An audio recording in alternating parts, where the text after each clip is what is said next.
Greetings, students. Today I'll be presenting you guys with the chapter I learned from this year's calculus class.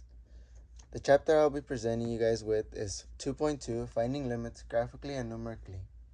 REQ is how do I estimate using a numerical or graphical approach. Definition. Limits is a value that a function approaches as an input approaches some value.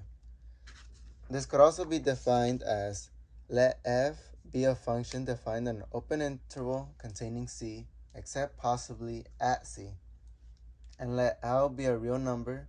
The statement limit x approaching c, f of x is equal to L means that for each epsilon, also known as the smallest possible value, is greater than 0, there exists a delta greater than 0, such that if 0 is less than absolute value of x minus c less than delta, then absolute value f of x minus L is less than the smallest possible value. I would like to start off by giving you guys a little example of the graphical limits. We could start off by saying having our point plotted at 2, 3 as our given, and this would be a closed point. When having a closed point, this would mean we could get close to our answer off the bat since it's closed. And this would be written as our limit at x equals 2 is equal to 3. This could also be written as limit of f of x is equal to our y, basically written as f2 is equal to 3. This is only written since our value is found straight off, since there is no x approaching to a different value since our point is closed. Now, if we go more into it, there's also a difference having a hollow point.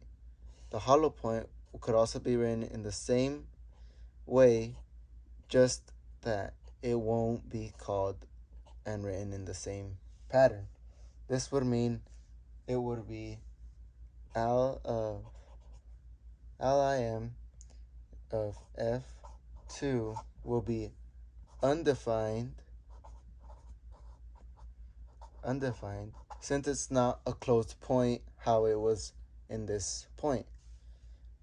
In this case, it would be Lm of f of x is equal to 3. X is approaching 2. Since the x-axis on this graph was our 2, so the only way for us to count the hollow point as a limit is if we have x is approaching the x-axis value where the point is plotted. Let's start off by doing exercise 2.2, section number 1, which is complete the table and use the results to estimate the limit. So first off, we copy down whatever's given to us. So limit x approaching 2, and then x minus 2 over x squared minus x minus 2. Draw out our table. X, f of x. Our x values are given, which is 1.9, 1.99, 1.999,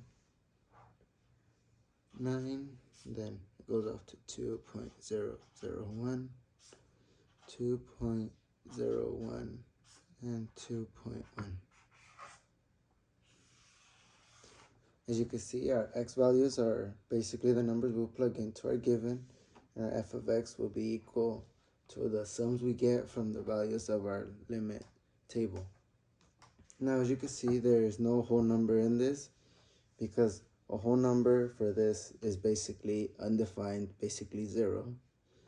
So then, the way we would do this in the calculator, it would basically be x minus 2, we put that in parentheses, then x minus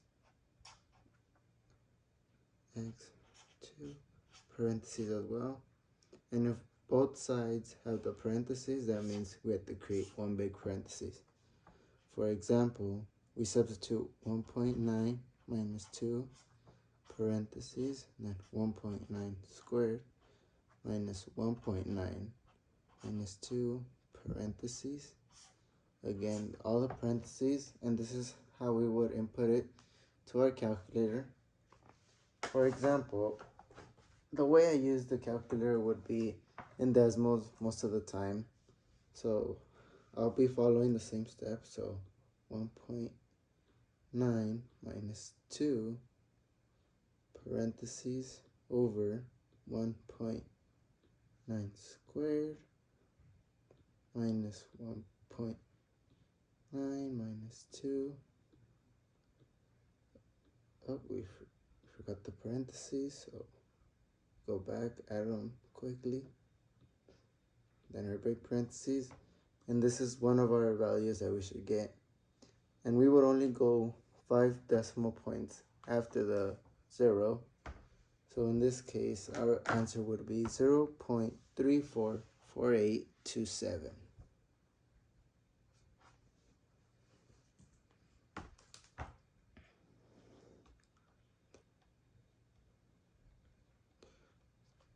Now, if we're working with our decimals graphing calculator, all we have to do is just keep on adding our numbers that are here and just take out the whole numbers and do the same thing again with the same steps. Now, if we're using one of the calculators given by the school, then we would also follow the same process, but most of them might give us a e to the exponent of -1, where that could mean less than 1, so meaning it would be 0 point and decimal point.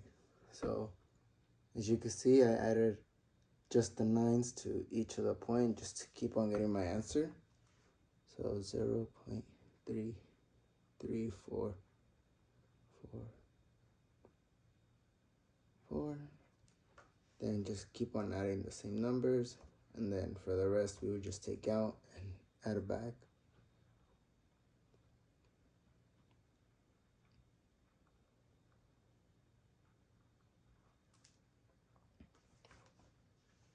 And then now that we get a new number, which is 2.001, we take out the old one and add a new one. So then we'll be replacing our old numbers with new numbers.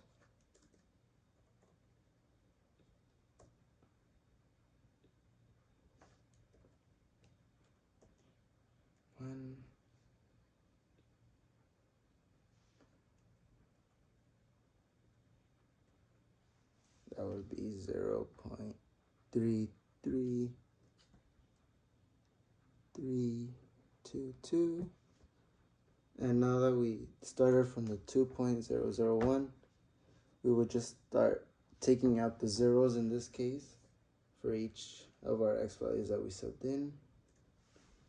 Then we'll start decreasing our values.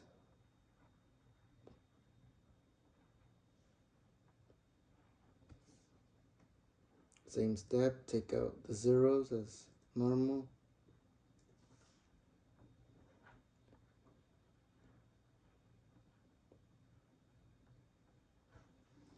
Now, the steps where we just take out and add numbers to the x values, like right here, this could only be done on the decimals calculator. If we do it on a school calculator, we will just be repeating the same step, eliminating the whole thing after you find one sub, and adding the number again and doing the whole process again. The method I like to use is basically just with the decimals. That way you get more involved on how we could move quicker to find our answer. Now, to estimate our limit, we basically have to look at all the f of x values, and we would basically be looking at the first two for each one.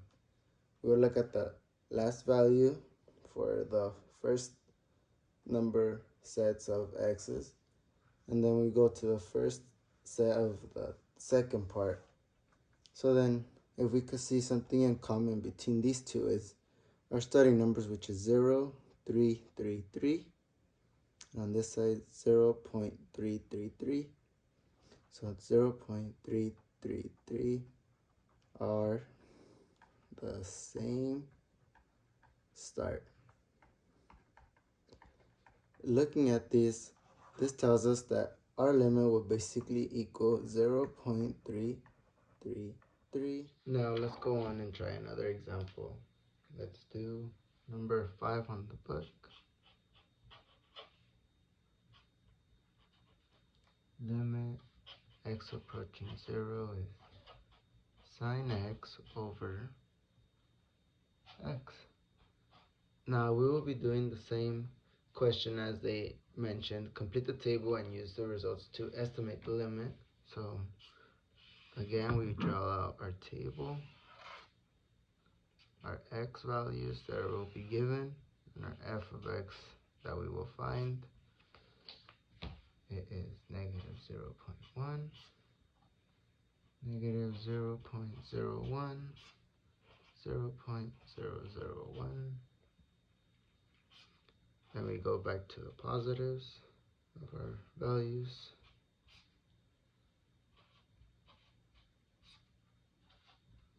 As I mentioned before, our values, they won't have a positive number or basically a single number, since it will be 0 and undefined according to the rule of limits. So then we will repeat the same process as I said before on how to input this into a calculator. It would be sine x over x. Each of these from the numerator and denominator will have their own parentheses. And then we will do it a big parenthesis for both to get substituted. For example, it would be sine of 0.1 parentheses, and then we do a big parenthesis, then we go to 0.1 parentheses, and this way we would input this to the calculator the same way. Now I would suggest to do decimals as well, since it would be easier to do the eliminating and changing the numbers back and forth than a regular school calculator like I mentioned before. That way we could get our exact numbers much quicker and much faster in the way where we could find our values as before. Now we move on to it. The values I found when inputting into this, it was 0.9983, 0.99, then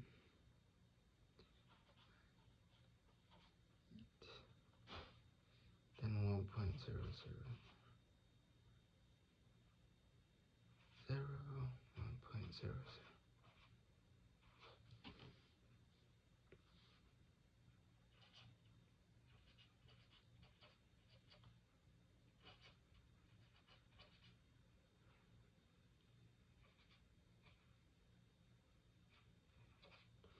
As you can notice, when we inputted this to the calculator, these numbers repeat each other in both sides. In the negative side, which would be our left side, and our positives, which would be on our right side. This would be basically based on the trig value that we have, which is sine x. This is how it all comes up to both. Now, what we're trying to find is our limit. So if we go back to finding our limit, it would go based off the third number in the first set of 3 and our first number for the second set of the 3. And something they have in common is that they both start with the 1 in these two values. So then, meaning our values for sine x over x would be 1 as the limit for how we find it. Let's move on to section 2 of the exercise, and let's try number 11. Number 11, now we are given a graph of limit of x approaching 3, and then it's 4 minus x. So then now we draw out our graph.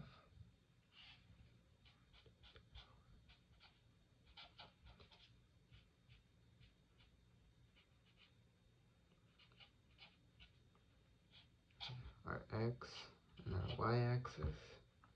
And the point that they give is graphed at 3 and 1. Then the line goes through 4 to 4.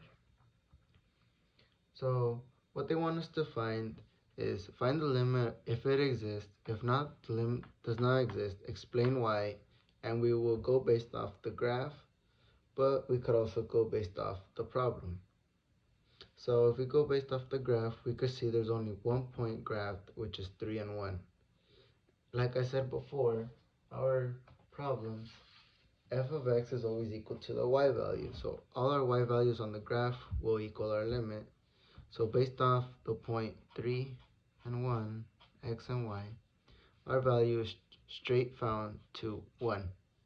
But we could also use our given 4 minus x to find the value as well to confirm it.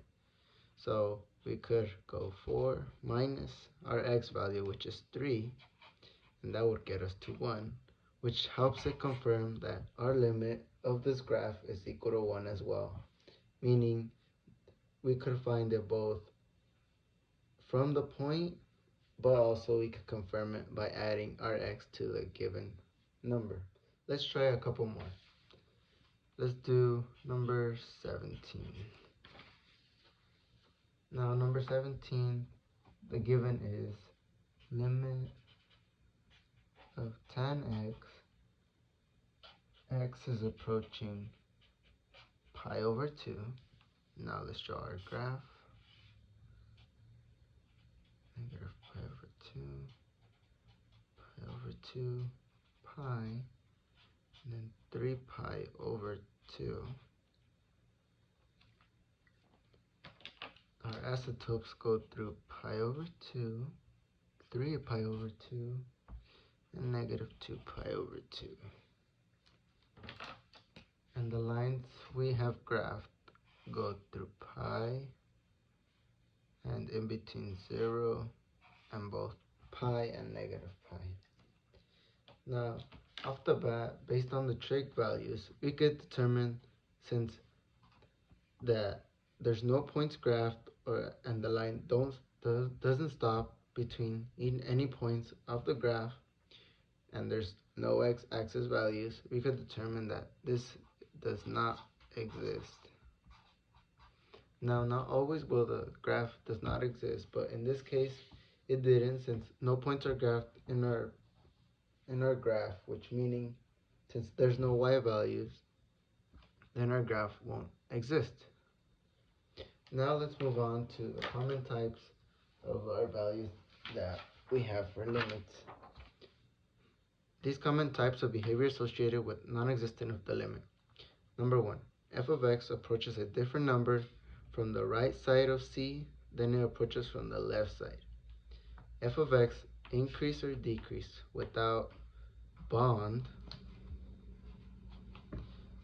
as x approaches c. F of x oscillates between two fixed values, x approaches c. So let's try an example. Let's try number 18 to help explain a bit more about what the common types go into. So then we do limit of x is approaching 0 to cosine 1 over x. Draw our graph like always. 1, 2. Then we do our left side.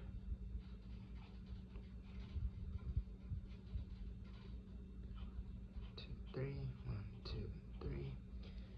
Then we graph it out to see how it is.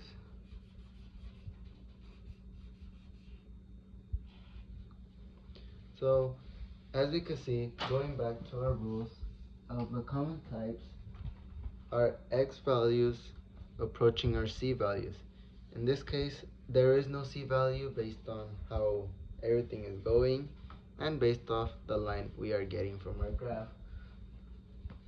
This is something that changes it, since our c values there's not much to know about our c values. And as well, like I mentioned in the problem before, from number 17, there is no point in which the line will stop, since it's always continuing going left and right, meaning this problem is also does not exist because it doesn't meet with any of the lines and it's always continuous.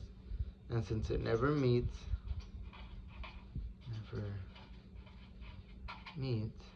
it will go into the not exist category. Let's try one more before we move on to the next section. So let's try number 19 in the exercise book. Number 19 is limit of x over 0 secant x. Our graph at pi over 2, pi over 1, 2. Let's graph at point 1, and it creates a curve. Now, since this point does give us a point graph, we would use the formula f of x is equal to y. In this case, we are given our f of x, which is 0. So then f of 0. Now our y value. Like I mentioned before, our y value is always given on our y-axis of the graph that we have. So in this case, our y value would be 1 since it's graphed at 0, 1. Like I mentioned before, our trig values sometimes may be not defined based on the points and how continuous the line goes, such as number 18, where no points were graphed and they be uncontinuous because they never meet, making it does not exist for these values. If we go back to number 19, when we have a point plotted, we find our limit, which would be 1, using our f of x equal to y formula, and as well the graph where we have the point graphed. So each problem will vary from how each one of them is graphed. Something that you could tell is that most of them will go back and refer to the unicircle, but never get too in depth to find out what points do we have in the unicircle. For example, if we ever had pi, we would never go back to the unicircle to find out if our values are always going to be -1 and 0. The only way we would find this is if it's asked for or not. But meanwhile, since they only asked for the limit, we would just look at our points and see where it's plotted, find our y values, and get the limit. Now let's move on to our section number 3 of the textbook 2.2 exercise. Our section 3 asks for use the graph of function f to decide whether value of the given quantity exists. If it does, find it, and if not, explain why. So let's try number 22, and the graph basically shows how I said in the introduction before. It represents our hollow points and open points. Something we should always know is that hollow points will be any values that have limit x approaching the value. What I basically mean is that whenever we want to find the value of a hollow point, we will always have limit of the x approaching whatever value in the graph to make sure we find the correct value. Now, if it's a closed point, we would basically follow f of x is equal to y. Our f of x is also known as the limit. So our value we would always see most commonly is the f of x, and then we would find our y value that's always on the closed point. Nevertheless, both points will vary because sometimes we might not find the value of a hollow point and it might be a closed point. Sometimes they might change, but it will rarely depend most on how we look at the graph and how specifically the point is at. So for number 22, we basically have to look at each one of these points to make sure how we will graph it. So our number 22 asks for 8 different answers. We will find f of negative 2, f of x approaching negative 2. Now, when we see a negative value, this means we will be looking at the right side. So something we should also know is that negative values equals the left side most of the time. Positive equals the right side. So this is a big clue that helped me out during the years, how always the negative value would be to the left and our positive would always be to the right.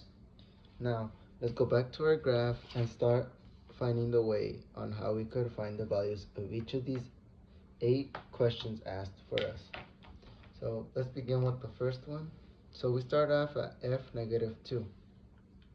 So we go back to our graph. As we can see, our negative 2 value is our asymptote. When we have the asymptote, this means the lines around it cannot cross the asymptote since it will be breaking a rule. So as we can see, this line curves down because it can't cross, and this one curves up since it can't cross. Now, if we see on this line, there's no points graphed, meaning it would be does not exist. Now, if we move on to the b value, it would also mean it does not exist since because of the same rule, there's no points plotted. So it doesn't meet no line. Now let's move on to our number C. Number C asks for f of 0. Now, if we could go back, remember, this is a closed point since it's a f of x is equal to y. So now we go back to see if any closed points on the y-axis that have 0 as an x. As you can see, 4 has it. So then our value answer would be 4. Now we go on to the value of d of f of x. F of x approaching 0. Now if we go, we will see our value of 0 on the y-axis. Now, most of us might get confused on how this could be 1. But in reality, this cannot be 1 since there's no points connected to the line. Yes, this has a value in the graph which would be this, which is known as half, is our y. But the way for this to work as a limit, there has to be a line connecting to it to make sure it's a whole line and there's another point that stops it from. For example, if we go to this one, we see there's 2 points on it. This close point ends the line, this one continues it. Now this line keeps on going straight up because it would be infinity, but it ends at some point. But since the hollow point has 2 exits around it, that counts it as a limit. Meanwhile, it won't be a limit since it doesn't have no lines to help it out. Let's move on to number E. Number E, f of 2. Now, as you can see, our f of 2 has no values since there's only a hollow point. So then that would be also does not exist since there is no value that's a close point. If we move on to our value of f, this is where the hollow point does work since our x is approaching 2 and it's a hollow point. So then our value of y would be 1/2. Now let's move on to number G. Again, let's go back to our graph, follow our 2 rules, hollow points and the close point. As you can see, the point we see is a close point, so we would follow f of x is equal to y. Our x is 4 and our y is 2. So then our y value and answer for g would be 2. If we move on to h, we would go back and see that there is no hollow point at 4 that will make it true to have a limit. So then this would be also does not exist. Like I said before, most of the identifying the limit determines whether if it's a close point or a hollow point, as well as, like I said, for number D, we might have a point open like this one, but there always has to be a connection to it to make sure there's a connecting line to the point. Referring back to this one, where it has two lines connecting and then it ends at 1, and this line keeps on going since it will have an end at some point. Let's move on to section 4 of the 2.2 exercise. For this section, I asked, use the graph of the f to identify of c for which limit of f of x exists, x is approaching c. So by looking and reading the instructions, we know that x will equal our c value. So our point is to find c on the y, on the x-axis I mean. So then for this, we look at our graph that's given and plot it so that we could try to identify. On the x-axis, they give us 2 and 4. On the y as well, they're going by 2's. The left side as well, that's 2's. And 2, 4, 6 on the y. There's a point on 3. A point at 2, 1 that's closed. A hollow point at 2, 2. And the closed point at 3, 2. And we connect our lines and make them chop.